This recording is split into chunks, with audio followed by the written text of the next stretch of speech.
Should you start a company on your own and rely on your own resources, or go with a franchisor and use their relied, time-tested techniques? That is the question. Back in 2009, I didn't evaluate. I didn't do what you're doing, and kudos to you, because you're way ahead of me already, because you're arming yourself with the knowledge you need to be more successful. And in this video, we're gonna go over cons and pros, whether you decide to go with a franchisor or independently. And in the end, I'll let you know what I think about the decision of going on my own and starting Interworld Cleaning, 15 years in a business and over $1 million in annual recurring revenue. So without further ado, let's start diving in.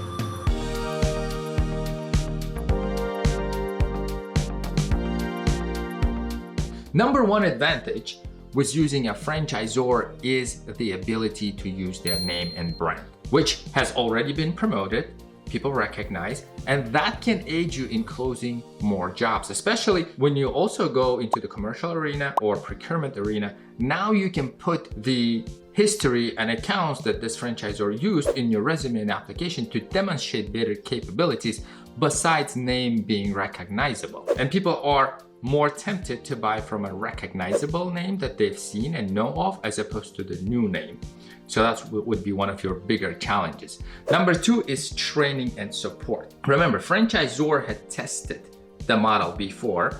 In most cases, they've started as a single location and then tried the number two, number three location, and they have optimized their technique.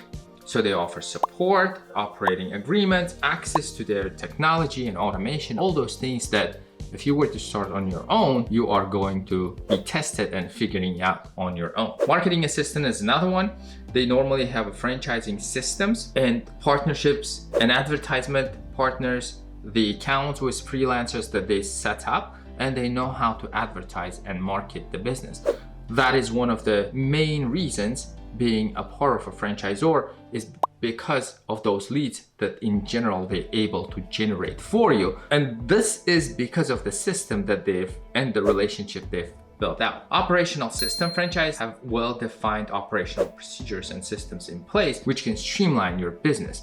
And that would be like the hiring agreements, payment collection system, the proposals, marketing, automation. Purchasing power would be another one, which means because they have pre-established relationship with suppliers and vendors as well, in most cases, they're able to pass along those discounts. And it's group purchasing power. They've negotiated rates for cleaning supplies, equipment, vendors, repair technicians, uniform people, and in general, you're able to tap into those resources, which from the get-go might save you dollars in your pocket. You have a shoulder to rely on and a number to call and ask for an advice whenever you find yourself, whether in a challenging situation or in an exciting situation. Let's say you've got a big bid that you need to put out and you don't know how to get your numbers straight to make sure that you're competitive within your marketplace. Or if you have an account that is not paying, canceling prior to the agreement terms, then in general, you have a number and you can reach out to the franchisor and they can assist you with it. Now let's talk about cons. Normally the higher initial investment, which means you're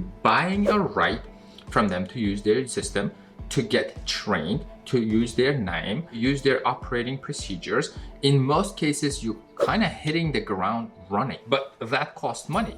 Remember, your franchisor have spent their time and energy putting everything together, every single negotiated vendor agreements, operating agreements, and then they also dedicate their resources. In general, franchisors need to make sure they pre-screen you to make sure you can qualify and meet their requirements, because they don't want you to drop their name, but also they're gonna start training you from the get-go. Some include in-person visits. In some cases, they'll send someone out there. Those costs are quite hefty. Some companies are hundreds of thousands just to entry fee, and some companies are tens of thousands. And this is for you to purchase the right to start using their technology and operating procedures. The number two disadvantage for them would be the lack of flexibility. They have rules and operations set up for a reason, they work. When you try to do something outside of it, now you're limited to what you can do. And in most cases, you will need to reach out to your franchisor and make sure that's okay to do.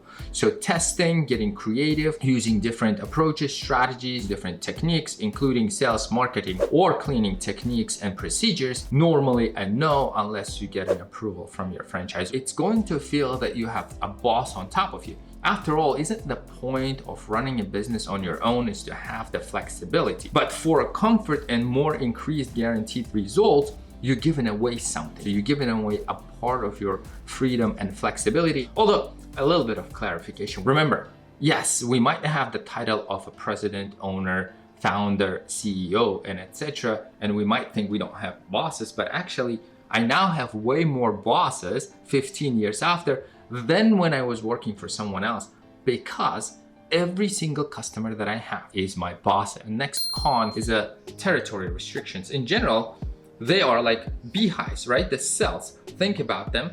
And when the more cleaning companies they have, each one of them have a territory they cannot exceed or go over. Because then you're stepping into somebody else, the other franchisee's territory, and you don't want that. Franchisor doesn't want it, you don't want it. Let's say your efforts directly bring a lead based on this cell or on this cell, which is not your territory. And in those cases, normally you are expected to surrender that information, the lead, and hand it over to one of these franchisees. And it could be totally your networking efforts, right? Marketing efforts. But again, you can't step in, and the territory wise, you are limited. But the good news, there's so much opportunity in a cleaning that in general, if you're able to dominate a half of the territory that is assigned for you compared to other cleaning companies, then you're already set and happy. So don't get that to discourage you. Just be mindful that you will have a territory restrictions. And then of course, royalty payments. The more income you make, there will be a certain percentage that you will be paying out to a franchisor, normally in a monthly payments, and they will have an access generally to your books, so they'll be able to audit those books for you. Now let's talk about pros of going solo and independent, and that would be flexibility and independence. Based on the market changes, you will be able to adapt and change quickly. So COVID happened, nobody knew. Let's say you were a part of the residential franchise company that didn't offer disinfecting services, and then now you see the opportunity in the market, then you could adapt and start offering them. You can change your pricing quickly, you can change your marketing strategies and etc. quickly, which means now you don't have that big brother who you need to get an approval from if you go outside of the brother's set guidelines. And if you're liking the content, I'd appreciate a thumb up, because it'll let me know that you like the video and find it beneficial so I can create more of these. Number two would be the lower initial cost. You don't have that hefty percentage to give to a franchisor. You can start as low as you'd like, $1,000 or so, or even less. Based on your financial capabilities, desire to work, you just decide how much money you need. Because if you want to go to start doing residential, you can literally take your backpack if you don't have it, take your upright vacuum, whatever you use in your house, and start offering the service. Use the profits that coming in to get more equipment, start advertising more, building your company, so you can go as low as you'd like. Freedom to innovate, which means now you can change your marketing strategies at a moment's notice, experiment with different techniques, different referral systems, operating systems. So you have a lot more freedom, because now you're becoming your own boss who is going to reap the rewards directly for every right decision you make. But there's the other side of that coin. You will get slapped for every wrong decision you make, because now you're making those decisions independently, territory-wise. So you're not limited, right? Let's say you're in Baltimore, and in Baltimore a certain zip code is yours, but you want to expand to a different zip code or different state or different town. Like, you literally not limited. So wherever you get accounts and you're able to fill those accounts with people, then you're fine. And that had happened for me as well when I started. So I was in a Baltimore, then I'd get a job in DC, then I'd get it in White Marsh, then I'd get it in Rockville, so different spots. And then I would try to look for a kind of scramble to find the reliable people in those areas to service. But once I had this, I'd use it as an anchor and start targeting the areas around here, around these areas, which offered me the opportunity to expand. And then unlimited growth potential. Literally, the bigger you go, the better it is for you, because nothing is stopping you. No territory.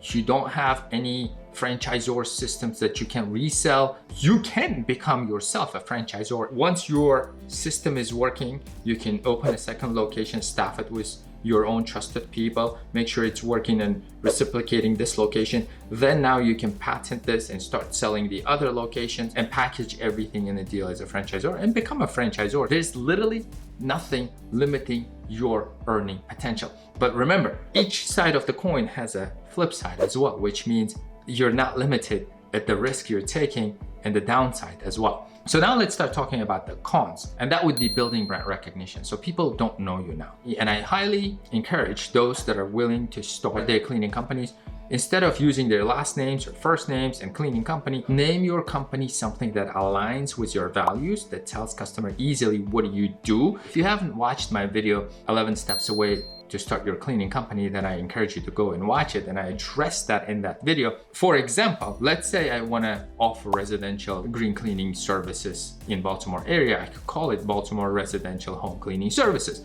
and the name of the company already says what I do. If I'm in commercial, I can say Tested Professional Commercial Services. As you can see, just get creative, but don't go with your name unless or until you become famous and your name is known. So that will be one of the things you have to break through, the barrier of unknown, and people are a little weary and hesitant to go with a company they don't know versus the company they've heard of. Lack of support and training, that depends where you're coming from. For example, when I started cleaning company, I did not have prior cleaning company working experience, so I had no clue what are the operating procedures, what to do when the customer doesn't pay, how to train my employees, how to make sure they clocking in at the facility on time, uniforms, marketing collateral, service agreement with the customer. So all of those things, if you don't know, you will need to start building out yourself. The good news is, versus when I started now and where we are now in a time frame, AI is here. ChatGPT per se, which is free. Check out my other video where I talk about how to use ChatGPT,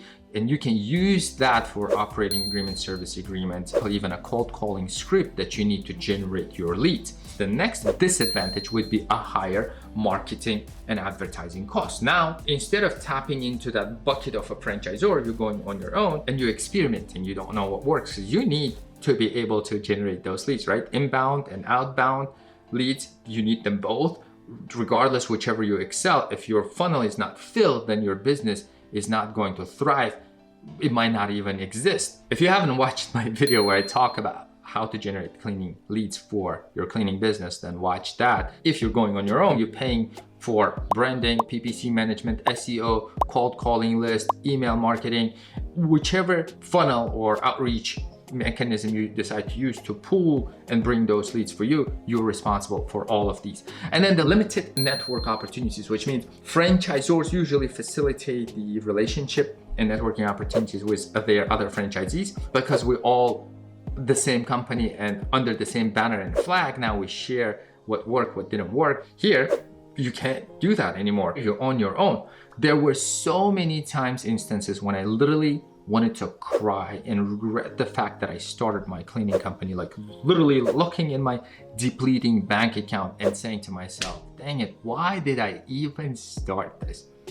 As a business owner, you should be ready to face challenges, and in most cases, you will find yourself not having a shoulder to cry on, not having another brain to solve the solutions with you, unless you bring in an experienced partner who's been and done this, or you become a part of a community like this. Speaking of which, if you'd like to empower other cleaners, please share your hints, tips, what works best for you and what didn't work for you under the comments, so we can all learn and grow together. So those are the cons and pros in a nutshell. So if I were to sum it up here, you're testing it yourself, the marketing expenses are higher, but the growth potential is literally unlimited here. Your chances to succeed are kind of like higher, but you have a boss, and then you territory-wise, you can't reach or extend out from there. Which one is right for you will be a question which you will have to answer yourself. Depends what you'd like to do and what your ambitions are. If you were to ask me if I'm doing this as a full-time job and my ambition is to grow my own brand, then I would dive into the self-performing model.